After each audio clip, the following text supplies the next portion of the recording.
विरोधी पक्षनेते सभापती महोदय, एका मुद्द्याकडे तसा आपल्या सभागृहाचा आपल्या सभागृहाचा जरी मुद्दा नसला तरी राज्याचं मंत्रिमंडळ या विषयानं संबंधित विषय आहे। राज्याचे एक मंत्री असणारे कृषी मंत्री यांना शोक प्रस्ताव आहे। नाही, मी शोक प्रस्तावाच्या आधी मी बोलू द्यायची विनंती केली आपल्याला। मला खुलासा मागतो मी सभागृहाकडून। विनंती जरी केली असली सभापती महोदय, माझा परंतु जास्त आग्रह नाही। अधिवेशनाच्या पहिल्या दिवशी सभापती महोदय, विधानसभेच्या सदस्याच्या संदर्भातला विषय आहे तो खालच्या सभागृहात होईल ना, आणि आपल्याला बोलायचं असल्यास उद्या बोलता येईल। सभागृहाच्या नेत्यांनी खुलासा केला तरी चालेल। माझं म्हणणं असं आहे की एक मंत्री, कृषी मंत्री, विरोधी पक्षनेते आपल्याला हा प्रस्ताव एका मंत्र्याला शिक्षा झालेली आहे आणि या शिक्षेला कोणत्याही प्रकारची स्थगिती आतापर्यंत नाही। 2 वर्षाची शिक्षा झालेली आहे। तर सरकारची याच्यात भूमिका काय? सरकारची याच्यात भूमिका काय? जरा सभागृहाने सरकारने जर पाहिजे होता। शोक आपण मी शोक प्रस्तावानंतर बोलता येणार नाही म्हणून मी आपली परवानगी मागितलेली आहे, परंतु एका मंत्र्याला शिक्षा झालेली आहे। सभापती महोदय, विरोधी पक्षनेते,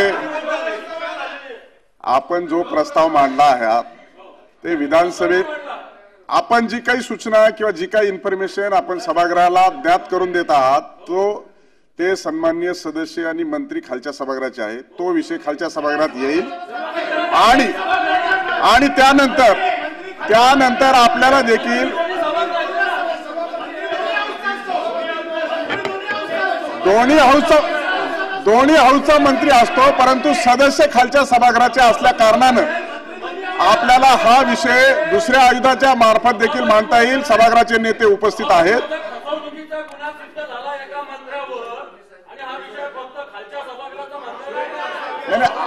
आपल्याला शोक प्रस्ताव आहे।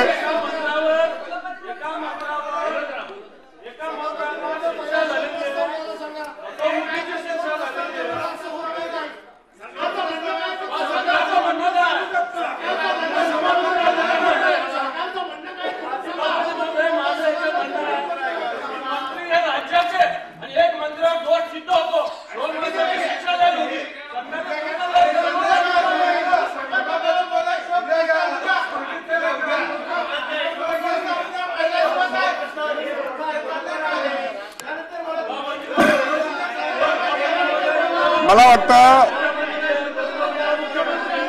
माननीय विरोधी पक्षनेते, मला असं वाटतं की शोक प्रस्ताव आहे आणि शोक प्रस्तावामध्ये देशाचे पंतप्रधान माननीय मनमोहन सिंगच्या संदर्भात आणि आपले सभागृहाचे सदस्य आहेत